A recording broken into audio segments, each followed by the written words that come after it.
오늘 말씀은 로마서 강의 68번째 시간입니다. 믿음이 자랑이 되는 원리라고 얘기합니다. 자, 오늘 우리는요, 우리의 믿음이 왜 자랑이 되는지, 그 믿음 속에서 자랑은 우리 자신이 아니라 왜 예수님이어야만 하는지에 대해서 살펴보려고 합니다. 우리가 일반적으로 이렇게 세상에 살다 보면요, 많은 사람들이 대부분 안 믿고 있습니다. 세상적으로 친구를 만나도 그렇고 또 이웃 사람들을 만나도 그냥 그렇습니다. 그래서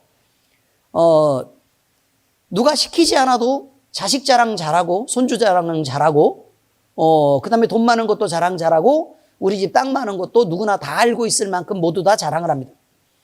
그렇지 않습니까? 그 다음에 뭐 직업이 좋으면 직업 자랑을 하고 자식이 취직하면 또 취직했다고 또 그새 자랑합니다. 그런데 놀라운 거는 우리의 영혼을 살리고 우리에게 복의 근원이 되는 우리 주님을 영접하는 그 예수 그리스도를 영접한 사건에 대해서 나는 예수님을 만났다. 그리고 내 인생이 그래서 변하게 됐다. 이렇게 깜짝 놀랄 일이 어딨냐. 나 같은 사람이 예수 믿는 게 너는 이해가 되냐. 라고 자랑하는 사람은 드물다는 것입니다. 참 이상한 일이죠. 왜 지금까지 그 놀라운 혜택들을 받으면서도 그것이 자랑이 안 되는지는 참 의심스러울 일입니다. 오늘 말씀이 이렇습니다. 그런즉 자랑할 때가 어디냐? 있을 수가 없느니라. 무슨 법으로나 행위로냐? 아니라 오직 믿음의 법으로니라. 여러분, 법이 무엇이죠? 법은 뭐예요? 법은 우리가 살아가는 질서를 유지하는 틀입니다. 그렇죠? 질서를 유지하는 틀입니다. 그러니까 법은 뭐 하라고 있는 거냐면 지키라고 있는 것입니다. 그런데 그 법은 지키는 사람을 위해서 존재하는 게 아닙니다. 안 지키는 사람을 위해서 존재하는 것이고 안 지키는 사람에게 벌을 주어서 그래서 지키도록 강요하려고 하는 것이 바로 법이 존재하는 이유입니다. 자, 그러면 우리가 자랑을 할 때 법을 지켜야 된다고 얘기하는데 그 법은 뭐냐면 믿음의 법을 지켜야 된다고 얘기합니다. 자, 다시 말하면 믿음을 자랑하는 사람에게 있어서 법은 별 의미가 없는 것입니다. 믿음이 당당해지고 또 믿음이 내 안에서 가장 소중한 것이라고 여겨지고 또 그것밖에 없다고 생각하는 사람들은 자연스럽게 그것이 자랑이 됩니다. 그런데 그것이 자랑되지 않는 사람을 위해서 이 법은 존재하는 거고 자랑이 자식 자랑, 손주 자랑, 재물 자랑, 명예 자랑, 내가 건강한 방법을 알게 됐는데 운동은 이렇게 해야 되는 거야 라고 하는 자랑, 약초에 대한 어마무시하게 해박한 지식에 대한 자랑. 아주 유익합니다. 그런데 그것은 자랑이 될지언정 예수가 자랑이 되지 않는, 우리 주님이 자랑이 되지 않는 이런 것에 대해서는 우리는 분명히 알고 넘어가야 된다는 것입니다. 지키지 않는 자를 위해서 존재하는 이 법이라는 것.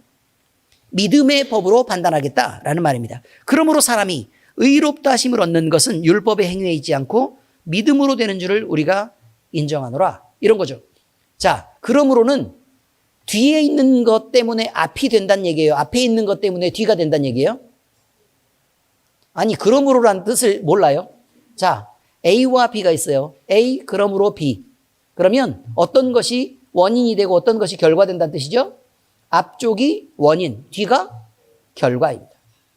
다시 말하면 믿음으로 살아가고 예수 그리스도가 자랑이 되면 당연히 의롭다 인정하심을 받고 그리고 그것이 행위로도 드러나서 굳이 믿음을 따지지 않아도 괜찮은 상황이 된다는 것입니다. 그런데 문제는 예수 그리스도가 예수님을 믿고 있다고 하면서도 예수 그리스도가 자랑이 되지 않는 사람들은 과연 온전히 믿었는가? 라는 부분에 대한 의심이 들 수밖에 없는 것이고 그리고 뒤져서 들어가 보면 오히려 예수님을 그리스도로 믿는 것이라기보다는 세상 사람들의 눈을 의식하고 세상의 재물이나 또 세상에 있는 즐거움들에 대해서 관심이 더 많은 사람일 경우가 많고 그래서 뒤편으로 가보면 오히려 구원에서 먼 사람인 경우가 대부분이라고 얘기하는 것입니다. 원인과 결과에 대한 얘기입니다. 자, 이제 성경 말씀을 설명하겠습니다. 예수님은 하나님의 자랑이며 그리스도인의 자랑입니다. 사람들은요, 갖지 못하고 다른 사람들이 갖지 못하고 자기만 갖고 있는 것인데 상대적으로 너무 좋은 것을 가졌을 때는 견디기가 어렵습니다. 그래서 무엇라도 내가 자랑을 해야 된다 이 말이에요. 남에게 뺏기지만 않을 자신만 있으면 얼마든지 자랑을 한다는 얘기입니다. 만약에 도둑이 엄청 많은데 내가 금송아지를 갖고 있다. 자랑할 수 있습니까? 없습니까? 자랑해도 되죠. 어느 순간에 사라져 있으니까 그렇죠. 어떤 의미인지 아시겠습니까? 그런데 만약에 그걸 빼앗아가지만 않는다면 그러면 자랑을 해야 됩니까? 안 해야 됩니까? 해야 돼요? 안 해야죠. 그걸 해야 된다고 대답하면 어떡해요. 금송아지를. 안 해야 되지만 그런데 어떻게 된다고요? 자랑을 하게 되는 게 인지상정이라 이런 말이죠. 예, 사람이면 누구나 갖는 그런 생각이란 얘기죠. 내가 이렇게 귀한 걸 갖고 있는데 도대체 견딜 수가 없어요. 자, 예를 들어 자식이 우리 애가 오더니 엄마 그동안 고생했으니까 내가 많은 돈은 없지만 이거 3,200만 원인데 이거 엄마 용돈 쓰시고 뭐 갖고 싶은 거 사서 맛있는 것도 드시고 그냥 그렇게 하세요라고 이게 덥석 이렇게 해서 얼마를 줬다고요? 3,200만 원을 줬어요. 이거 320이라 그러려 하다가 너무 적은 것 같아. 그죠? 3,200만 원 줬어요. 그러면 하루 안에 내가 아는 모든 사람들이 그 사실을 알게 됩니다. 그렇지 않습니까? 하루 안에 모든 사람이 알게 됩니다. 왜냐하면 그 사람들은 내 3,200만 원을 도둑질해 가지 않기 때문에 그렇습니다. 이해가 잘 되십니까? 바로 이것이요. 그런데 우리가 자랑을 하는 것은요. 그래서 내가 무엇을 소중히 여기고 있고 무엇을 가치 있게 여기며 무엇이 나를 높이는 일인지를 우리가 알고 있기 때문에 자랑을 한다는 것입니다. 금송아지를 못 갖고 있는 사람에 비해서 금소를 갖고 있는 것은 자랑입니다. 그런데 성경을 딱 보니까 금송아지 있으면 된대요, 안 된대요? 그러니까요. 그렇지만 3,200만 원은요. 괜찮죠? 예, 괜찮습니다. 11조 하시고 쓰면 되니까. 그렇죠? 네, 그렇습니다. 여러분, 어떤 사람들은 재물을 자랑합니다. 근데 혹시 나도 그러니까 3,200보다 더 가치 있는 예수는 자랑을 못해도 아들한테 받은 3,200만 원 자랑이 되는 것이라 이 말이죠. 더 가치 있게 생각하는 것을 더 자랑하는 거라 그 말이죠. 자, 이렇게 재물을 자랑하는 이것은요, 그 사람이 재물을 가장 소중히 여기기 때문입니다. 거짓말할 필요가 없습니다. 그 재물은 돈이기도 하고 땅이나 건물 등의 부동산이기도 하며 자동차나 특히 가방이나 장신구 등 여러 가지 귀금속일 수 있습니다. 시계일 수도 있고요. 그 다음에 예쁜 옷일 수도 있습니다.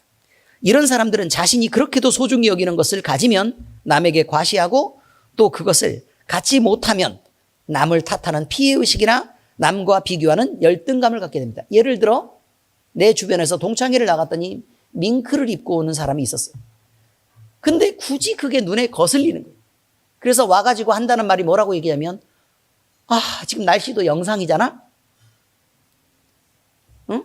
그리고 밍크는 무거운데 아니 동창회 나올 때 굳이 그걸 입고 왔더라니까? 애는 눈치도 없어. 라고 굳이 얘기를 꺼내는 건 내가 돈이 중요한 사람이란 뜻입니다. 이해가 잘 되십니까? 예를 들어 그냥 오리털 파카 긴 거 아들이 입던 거 입고 오는 사람이 만약에 있으면 그거는 욕해요 안 해요? 오리털 파카도 영상으로 올라오면 더워요 여러분. 땀 난단 말이에요. 그렇지 않습니까? 그렇지만 그건 땀 난다고 욕 안 하는데 밍크는 욕하는 이유가 있다는 거예요. 그러니까 우리가 우리 자신에 대해서 우리가 대단히 믿음이 있는 것처럼 얘기하지만 사실은 우리 자신에 대해서 좀 솔직해질 필요가 있다고 얘기하는 것입니다. 내가 무엇을 소중하게 여기고 있는 사람이냐. 자, 어떤 사람들은요, 학벌을 자랑합니다. 이런 사람들은 사람이 가지는 실력보다 어느 학교 무슨 과를 나왔는지가 대단히 중요하기 때문에 그렇습니다. 그래서 가장 소중히 여기는 그것을 가졌으므로 학벌이 좋지 못한 사람들을 오히려 낮게 보고 깔보는 경향이 있다는 것입니다. 실력이 중요한 사람은 오히려 학벌이 있는 것을 부끄러워할 수 있습니다. 내가 다른 사람보다 내가 이런 학교를 나왔는데 내가 왜 이 실력밖에 못 되지? 라는 것으로 오히려 비교해서 내가 더 열심히 노력할 수도 있다는 얘기예요. 그런데 그렇지 않는 수도 있다라고 얘기하는 것입니다. 제가 아는 어떤 사람이 있어요. 어떤 사람이 있는데 우리 친척 중에 있어요. 한양대 공대를 나왔어요. 한양대 공대. 근데 제가 그때는 고등학교 다닐 때인데 그때 한양공대면 엄청 유명한 데죠. 그렇죠. 근데 한양공대를 나왔다는 것 때문에 근데 뭘 하고 있었냐면 무직으로 놀고 있었어요. 한양공대를 나왔는데 그러면서 집안 식구들 모였을 때 같이 동석도 안 하고 이야기도 안 합니다. 왜냐하면 못 배운 사람들이라. 그럼 농사 짓는데 많이 배워서 어디다 써요? 전라남도에서. 그렇지 않습니까?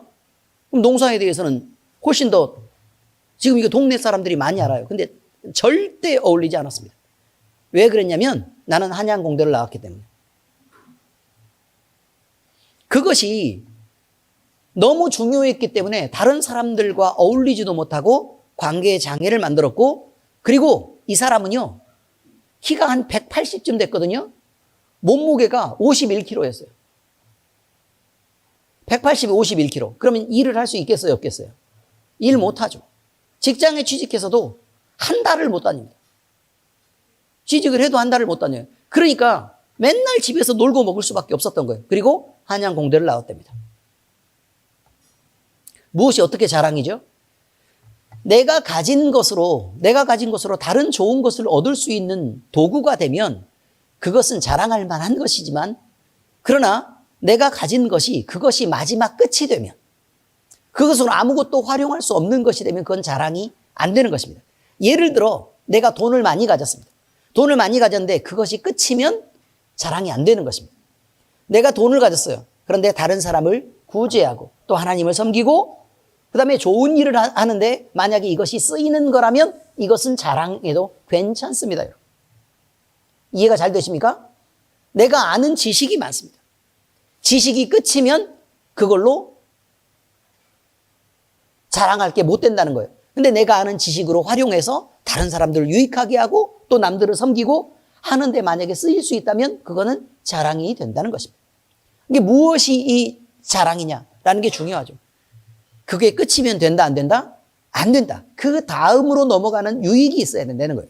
다음으로 넘어가는 유익이 있어야 된다. 어떤 사람들은 건강과 신체의 온전함을 자랑하고 육체의 능력을 자랑합니다. 그래서 과시합니다. 식스팩을 자랑하고 몸이 근육질이라는 걸 자랑합니다. 이런 사람들은 힘이 있고 건강하기 때문에 그것을 통해서 자기 자신을 과시하고 약한 사람들을 위해서 만약에 깡패가 돼서 남들 두들겨 패고 그렇게 군림하려고 한다면 어떻게 그게 자랑이냐 그 말이에요. 힘이 세니까 장닭도 좀 나르고 나무도 좀 패고 눈도 좀 지우고 이해되시죠? 남들이 안 쓰는 거리도 좀 먼저 쓸어놓고 그래야 아이고 몸이 이렇게 좋은 청년이 이렇게 사람들한테 유익하게 이렇게 사네 이렇게 해서 자랑이 되는 것이라 그 말이에요. 또 어떤 사람들은 인기나 명예 또 부모가 자랑이 되거나 자식이 자랑이 됩니다. 또 친구가 자랑이 되고 선후배 등이 자랑이 됩니다. 아니 자기한테 자랑할 게 없으니까 딴 사람 끌어다가까지 자랑한다 이런 얘기예요. 이렇게 많은 사람들은 자신이 소중히 여기는 것을 가지고 싶어하고 또 매달리며 그것을 가졌을 때 그것을 자랑 삼는다는 것입니다. 그런데 인간은 자신이 가치를 부여하고 소중히 여기는 그것을 가졌을 때는 뿌듯한 행복을 느낍니다. 길지 않고 그 순간에 그렇다는 것입니다. 그 순간에 그렇다. 그러나 이것은 일시적이며 항상 내 곁에 머물러 주는 것이 아닙니다. 우리는 뉴스를 보다가 인기가 좋은 연예인들이 전성기를 지금 구가하고 있고 다른 사람들이 모두 다 알려져 있고 그 사람들을 막 예쁘다 막 이렇게 칭찬하고 잘생겼다 대단하다 이렇게 하는데도 불구하고 그 인기가 좋았을 때도 미리 고민을 하는 거예요. 그래서 인기가 떨어지면 나는 그러면 남들이 알아주지도 않고 얼마나 그러면 이 호화로운 생활을 누리지 못하는데 얼마나 비참할까. 그래서 극단적인 선택을 해서 자살을 하는 경우들도 종종 보고 있습니다. 이것은 그들만의 문제가 아니라는 것입니다. 인간 누구나 자신이 소중히 여기는 그것을 지키려고 노력하고 또 그것을 잃어버렸다거나 또는 잃어버릴 어떤 위기가 찾아온다면 그 스트레스를 견디지 못하고 극단적인 우울감에 빠지는 것도 찾기 어려운 일이 아니라는 것입니다. 여러분, 사업이 망하면요. 사업이 망하면 그냥 돈 없었을 때처럼 그냥 소고기 먹던 거 돼지고기 먹으면 돼요. 그렇지 않습니까? 밥을 굶는 거 아니라면 그냥 야외에서 여러분이 야외에 나가가지고 그냥 이렇게 뭐 라면 끓여 먹을 때 막 이렇게 즐거웠던 것처럼 그렇게 간단하게 살면 되는 것입니다. 근데 사업을 망하면 누가 죽이기를 해요? 뭐를 해요? 빚을 졌어도요, 최선을 다해서 갚으면 됩니다. 근데 갚을 능력이 도저히 없죠? 그럼 구제를 신청하면 나라에서 다 받아서, 당신은 갚을 능력이 없으니까, 그럼 이 기간 동안에 열심히 노력해서 갚으시고, 그럼 나머지는 그냥 뭐 탕감을 하는 걸로 그렇게 하시고, 새롭게 그냥 잘 사는 걸로 이렇게 해주기로 그렇게 하십시다. 라는 제도가 있어요, 없어요? 최 집사님. 있죠? 얼마든지 회생제도도 있는 것입니다. 제가 빚을 져봐서 합니다. 근데 그게 자살할 일이냐고.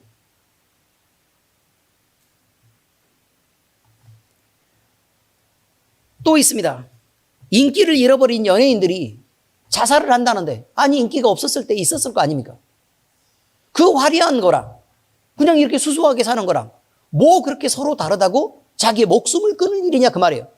인기가 목숨만큼이나 소중한 것입니까? 그렇지 않습니다, 여러분. 그게 가장 소중하다고 여기는 이 사람이 정신적으로 문제가 있는 것이라 이런 말입니다. 여러분, 친구에게 배신을 당했습니다. 그게 죽을 일입니까? 사고로 자식을 잃었습니다. 이미 간 사람은 어쩔 수 없지 않습니까? 또 내가 만약에 불의의 사고를 당해서 내 몸이 장애가 생겼습니다. 죽을 일입니까? 원래 그렇게 살던 사람들도 있습니다. 그렇다고 해서 인격이 부족하거나 아니면 그 사람이 무가치한 경우가 절대로 아닌 것입니다. 사람은 한 사람의 영혼으로서의 가치가 있고, 하나님을 사랑하는 그 영혼은 그것 자체로서의 가치가 있고, 하나님을 찬송하는데 무슨 문제가 되는 것도 아니고, 우리가 예배하는데 문제가 되는 것도 아니라면, 우리는 그저 이런 것들이 우리에게 가장 중요한 가치였던 것에 대해서 회개해야 될 일이라 이런 말입니다. 자식 죽는 일에 대해서 제가 너무 가볍게 얘기하는 거 아니죠. 왜냐하면 다른 사람이면 이런 말을 하면 절대 안 됩니다. 저는 해도 돼요. 왜? 저는 자식이 미래 하나님 나라에 갔기 때문에 제가 그것을 놓고 얘기하는 것입니다. 그것마저도 하나님이 하시는 일이라면 우리가 그저 받아들여야 되는 일이라 라고 지금 얘기하는 것입니다. 우리 주변에 이런 일은 너무나 많습니다. 행복과 불행을 가진 것과 못 가진 것으로만 판단을 한다면 우리는 여전히 불행한 삶을 살 수밖에 없을 것입니다. 왜요?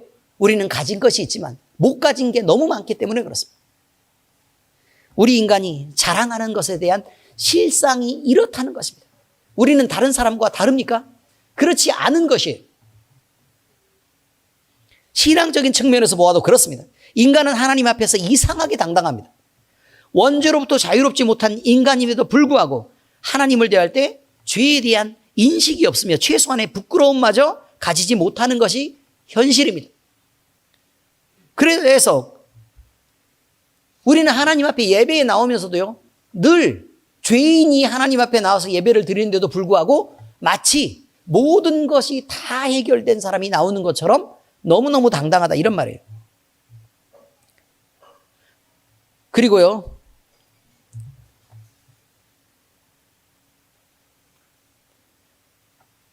그것 외에도 우리는 여전히 죄를 범하고 살지 않습니까? 그렇죠? 그러니 당당할 수 없는데도 불구하고 최소한의 부끄러움도 갖지 못하는 것, 이것이 문제라는 것입니다. 끊임없이 죄를 지으면서도 두꺼운 얼굴과 뻔뻔한 표정으로 양심을 거슬려 의인인 양 행동합니다. 그런데 사람들은 서로 조건이 비슷하니까 그렇다고 사람들 사이에서는 그렇다고 말할 수 있지만 하나님 앞에 나올 때는 우리가 상한 심령으로 나와야 하고 부끄러움을 갖고 나오는 게 맞다는 것입니다. 그런데 믿는 자들도 비슷하게 행동합니다. 성경은 우리에 대하여 죄가 없었던 것이 아니라고 말합니다. 그저 죄의 전적이 있었고 또 죄의 습성에 물들어 죄를 범하면서 살고 있었으나 그 죄를 간구하시고 용서하셨기 때문에 용서받은 죄인이라고 말하는 것입니다. 여러분, 사람이 있습니다. 잘 보시면 됩니다. 자, 이렇게 있어요. 한 사람이 있습니다. 근데 원래 의인이었던 사람이 있다면 이 사람은 의롭게 여겨지는 게 맞습니다. 의로운 게 맞습니다. 그런데 죄에 잔뜩 물들었던 사람이 있습니다. 근데 이 사람이 지워진 것이 아니라 덮어준 것입니다. 예수 그리스도의 보혈로 덮어준 것입니다. 그리고 나서 그래, 너는 내가 예수님을 믿었으니까 그냥 심판의 대상에서 제외시켜줄게 라고 의인의 취급을 해준다는 것입니다.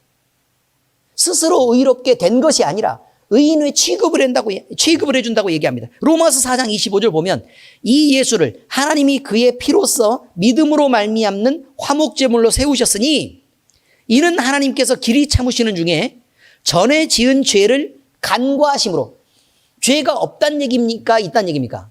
간과한다는 얘기는 있다는 얘기입니다. 그런데 있음에도 불구하고 보신다는 얘기입니까? 안 보신다는 얘기입니까?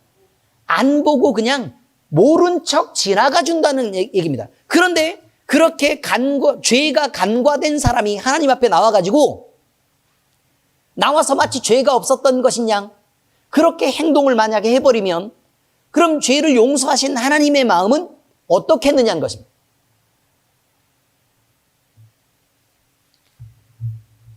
우리는 처음부터 의로웠던 게 아닙니다. 죄가 있었고 그 죄의 가리움을 받은 것뿐입니다. 그러니 우리가 함부로 움직이면 가려진 죄가 풀풀풀풀 이렇게 털면서 더러운 냄새도 나고, 그 다음에 이게 들춰졌을 때는 그 더러운 죄들이 언뜻 밖으로 계속해서 드러나 보이게 되는 것입니다. 그래서 용서받지 않은 죄인과 우리는 결국 다름없이 행동하게 되고, 또 그들이 사랑하는 것을 사랑하고요, 그들이 높이는 것을 높이며 그들이 자랑하는 것을 여전히 자랑하는 사람으로 우리가 살고 있다면 문제가 아니겠습니까? 이것이 인간이 완전 타락에 이른 분명한 증거라는 것입니다. 그런데요, 하나님의 시각은 좀 다릅니다. 하나님의 사랑은 예수님입니다. 예수님은 아들이신 하나님으로서 온전하고 의롭습니다. 본래 의롭다는 것입니다. 그런데 그 예수님이 화목제물이 되어서, 다시 말하면 죽어야 되죠. 네, 죽어서 불살라지면 화목제물이 됩니다. 화목제물이 되어서 우리를 위하여 희생하심으로 완전한 제물이 되셨습니다. 이것은 완전한 사랑이며 완전한 제물이자 완전한 죄 사심의 능력이 되었습니다. 그래서 예수님은 세상에 존재하는 최고의 가치이자 하나님이 인정하시는 최고의 자랑이 된 것입니다. 하나님의 자랑은 예수 그리스도입니다. 그래서 그 예수 그리스도로 덮이면 그 자랑을 함께 나누는 것이고, 그 예수로 덮이지 않는 사람은 하나님이 보실 때 무가치한 존재가 되어버린다는 것입니다. 인간이 의롭다고 여겨지는 것은 믿음으로 된 것이기 때문에 이 최고의 가치이신 예수님의 생명과 맞바꾼 새로운 삶을 가지는 것입니다. 그러므로 당연히 우리의 구원은 충분히 자랑할 만하고 또 자랑해도 부족함이 없는 것입니다. 다시 확인하지만 우리의 구원은 썩어지고 없어질 세상의 물질이나 다른 무슨 원리나 행위로서가 아니라 오직 믿음의 법에 의한 것입니다. 그러므로 구원받은 인간은 스스로 행한 일이 없습니다. 그저 하나님이 주신 것이며 예수 그리스도의 희생의 결과로 그저 우리에게 주어진 것일 뿐이라는 것입니다. 그러므로 자기 스스로 행하여 이룬 일처럼 나를 자랑할 수는 없다는 것입니다. 그저 자랑할 수 있다면 그것은 오직 완전한 희생으로 사랑을 보이신 예수님만 자랑할 수 있다는 것입니다. 이것이 성경의 원리입니다. 두 번째입니다. 예수님이 전부입니다. 우리는 사람이 의롭다고 여겨지는 것은 인간이 행할 수 있는 율법의 행위로서가 아니라 오직 은혜로 주시는 믿음으로 되는 것임을 확인하게 되었습니다. 이것은 성도의 정체성, 아이덴티티를 세우는 가장 중요한 내용입니다. 만약에 성도에게서 이것이 빠지거나 이것이 왜곡되면 그것은 성도가 아닌 것입니다. 사도 바울이 있습니다. 이 사람은 가말리엘이라는 대표적인 율법학자의 문화에서 수학한 모범된 바리새인이었기 때문에 어려서부터 율법의 조문 하나하나까지 세밀하게 지켜 행하는 훈련을 받고 자랐습니다. 그런데 그가 다메섹으로 가는 길에 예수님을 만나고 완전히 달라졌습니다. 그가 정신을 차려보니 그는 내가 정신을 번쩍 차리고 봤더니 인격이 달라져 있었습니다. 완전히 변해서 다른 사람이 되어 있었습니다. 그가 자랑 삼고 율법을 지키며 행하던 것은 자신에게서 완전히 무가치한 것이 되어서 사라졌습니다. 그는 예수님에게만 반응하게 되었습니다.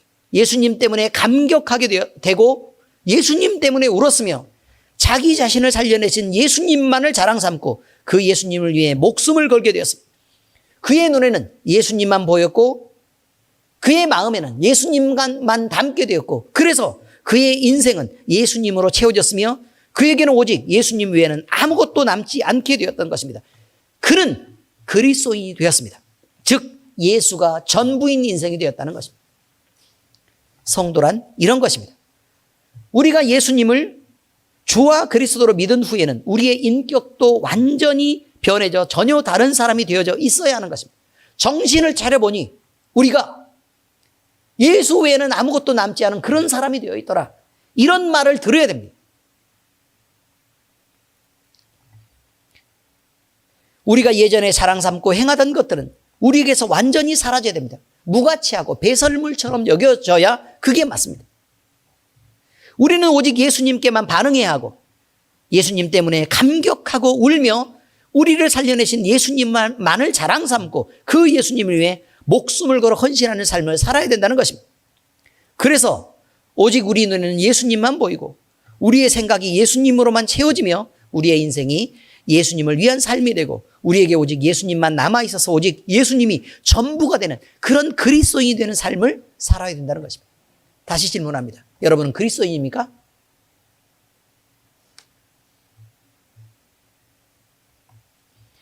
이제 말씀을 적용하겠습니다. 믿음을 자랑하고 예수님을 높이도록 결단하시길 바랍니다. 시골에서 나고 자란 저 같은 사람은요, 서울에 나가도 왠지 촌티가 난다고들 얘기합니다. 말에서 나오는 어감이 그렇고 또 행동하는 것도 왠지 그 동네 출신 같지 않고 강남 출신 같지 않고 촌스러움이 묻어나고 또 그렇게 보니 생긴 것도 별로 시골 출신인 같은 느낌이 이렇게 들어서 왠지 도시 사람 같지 않다고 얘기합니다. 구리 인창동도 마찬가지 그런 느낌이 계속 들고 있습니다. 그래서 태생은 감출 수 없다고들 하나 봅니다. 제가 얘기했죠? 강남에서 표준말을 잘 쓰면서 아저씨 제 차 좀 빼주세요 라고 고깃집에 가가지고 비싼 고기를 먹고 나와서 그렇게 얘기해 줬더니 아저씨 제 차 좀 빼주세요 라고 얘기했습니다. 그랬더니 그 아저씨가 고개를 딱 들고 저를 보더니 뭐라고 얘기했다고요? 한 평? 전라도도 아니고 뭐라고 얘기했다고요? 한 평? 영광? 무한? 이라고 얘기했습니다. 한 번에 한 평을 얘기했습니다. 아저씨 제 차 좀 빼주세요. 자, 여러분이 듣기에는 제가 한평 출신 같습니까? 정말 한평군 손불면 살남리 681번지 출신처럼 그렇게 보이십니까?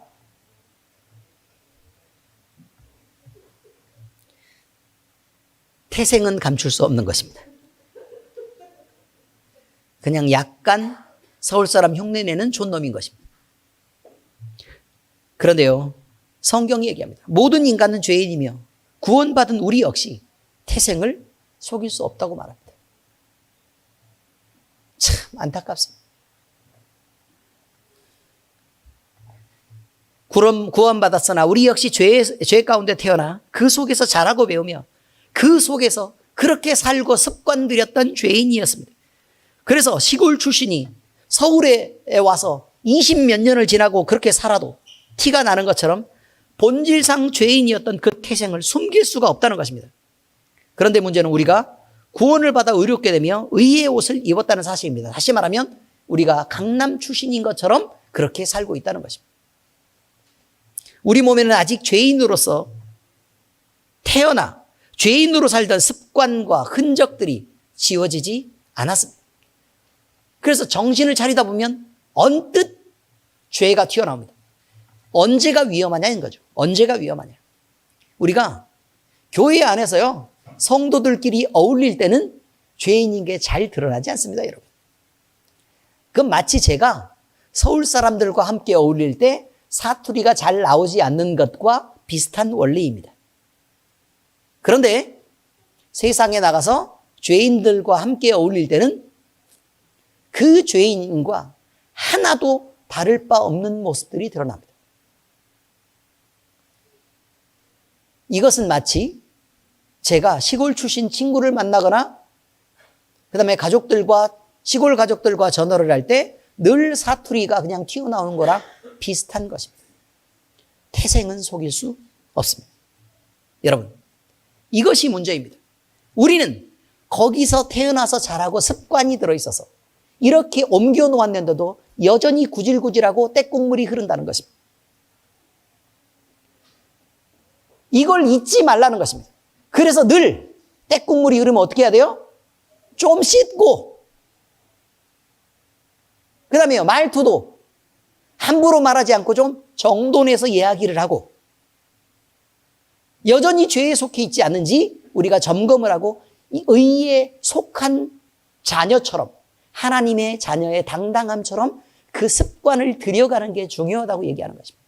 그래서 경건은 많은 유익이 있다고 얘기하는 것이죠. 우리가 세상을 자랑하는 습관은 어디에서 온 것입니까? 그 구질구질함에서부터 온 것입니다. 그래서 우리는 그 구질구질함이 가치 없는 것임을 알 때 우리가 바뀔 수 있어야 된다는 것입니다. 죄인은 세상의 것을 자랑하고 그것을 얻으려고 탐욕을 부립니다. 그러나 이것은 우리의 수치스러운 옛 모습 속에 있어야 될 것들이고 우리는 이제 그 때국물들을 벗어야 될 때가 되었습니다. 이제 우리는 자랑을 버리고 열매 있는 믿음으로 행하기를 결단해야 합니다. 아무리 죄인이 되었던 육체의 정욕이 우리를 유혹하더라도 그것을 피할 지혜를 가지고 행동해야 됩니다. 고급스러움은 자연스러움에서 나오는 것이 아니라 단정함에서부터 나오는 것이기 때문에 그렇습니다. 다시요. 고급스러움은 언제 나온다고요? 자연스러움에서 나오는 것이 아니라 단정함으로부터 나오는 것이기 때문에 그렇습니다. 우리는 이제 수치스럽던 죄의 옛 습관을 버리기로 결단합니다. 다시는 죄의 옛사람이 드러나지 않도록 우리 자신을 단련하여 경건에 이르도록 힘써야 합니다. 그래서 하나님의 자녀라는 새로 얻은 신분에 맞는 고급한 언어와 품격 있는 행실로 그리스도 예수를 자랑할 수 있는 그런 사람이 되어야 될 것입니다. 마음껏 결단해 주시겠습니까?